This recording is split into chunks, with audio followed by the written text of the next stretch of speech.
Parce que je ne veux jamais oublier ce que Jésus a fait pour moi. Jamais.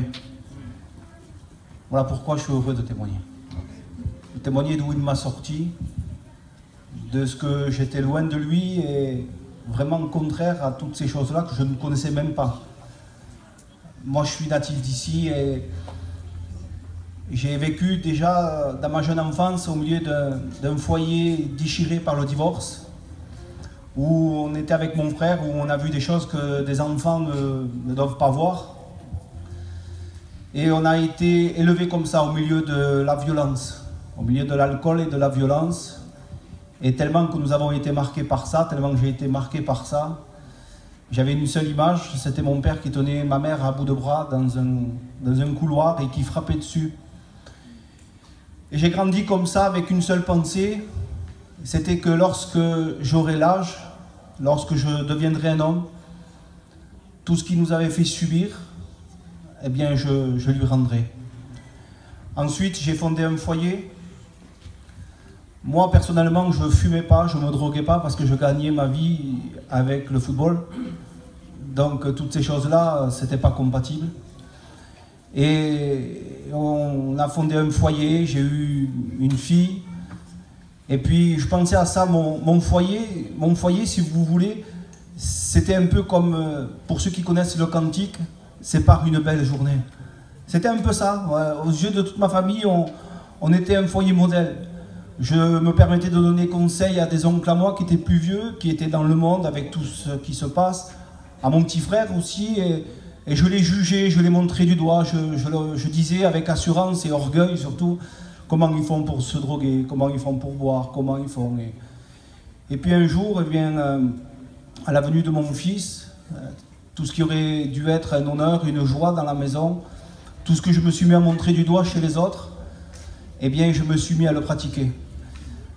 Ne me demandez pas comment c'est venu. Je sais que ça a fait des dégâts dans ma vie. C'est comme si vous êtes en train de nager à la surface de l'eau et que quelqu'un vous tire vers le fond. Je suis descendu vers le fond. Je suis descendu et tellement descendu que eh bien, ma femme a pris mes petits et elle est partie chez nous à Béziers. Et puis ça ne m'a pas arrêté. Je suis resté comme ça pendant à peu près 6 mois, comme si j'avais jamais eu de femme ni d'enfant. Je descendais. Et puis un jour, dans un bar de nuit, j'étais là en train de faire la fête et ce que je ne savais pas, c'est que l'église de Béziers s'était mise en marche dans la prière pour mon foyer. Ça, je ne le savais pas. Et puis dans cette discothèque-là, j'ai senti une voix autoritaire. Une voix qui m'a saisi. Comme si quelqu'un me prenait par le col et qui me disait « Thierry, sors de là ». Ça a été tellement autoritaire, ça s'est fait entendre 3 fois dans ma vie. Et je suis sorti de là. À partir de là, il y a eu un processus. J'ai pris ma voiture, je suis parti à Béziers. Je suis arrivé chez moi à Béziers, je suis rentré chez ma belle-mère. Et quand j'ai ouvert la porte, que j'ai vu mes enfants, à partir de là, je me suis mis à pleurer. Parce que je comprenais dans quel état j'avais plongé mon foyer. Et surtout, mon incapacité de pouvoir en sortir. Et puis mon beau-frère, qui était déjà chrétien à l'époque, m'a dit « Thierry, si tu veux, j'ai la solution à ton problème ». Et il m'a parlé de Jésus. Mais l'orgueil de l'homme est terrible. On est en train de se noyer, on refuse la bouée. J'ai dit « j'ai besoin de personne ». Et puis il a insisté, je me suis retrouvé à la réunion, à la petite salle à Béziers. Et le pasteur a prêché. Et lorsqu'il a prêché, la première des choses que j'ai fait quand je suis sorti de la réunion, j'ai pris mon beau-frère par les bras et je lui ai dit « Pourquoi as-tu raconté ma vie à cet homme? Ça se fait pas ». Et là, il m'a expliqué que non, Dieu qui était vivant me connaissait. Et il a dévoilé mon cœur, il a dévoilé ma vie. Je vais vous faire plus court, hein, mais ça a été le moment où l'impact de la parole a touché mon cœur. Une réunion. Il y avait une mission à Béziers, j'y suis retourné le lendemain. J'ai pas eu besoin qu'on m'invite. Et puis il y a eu un appel, et je me suis levé.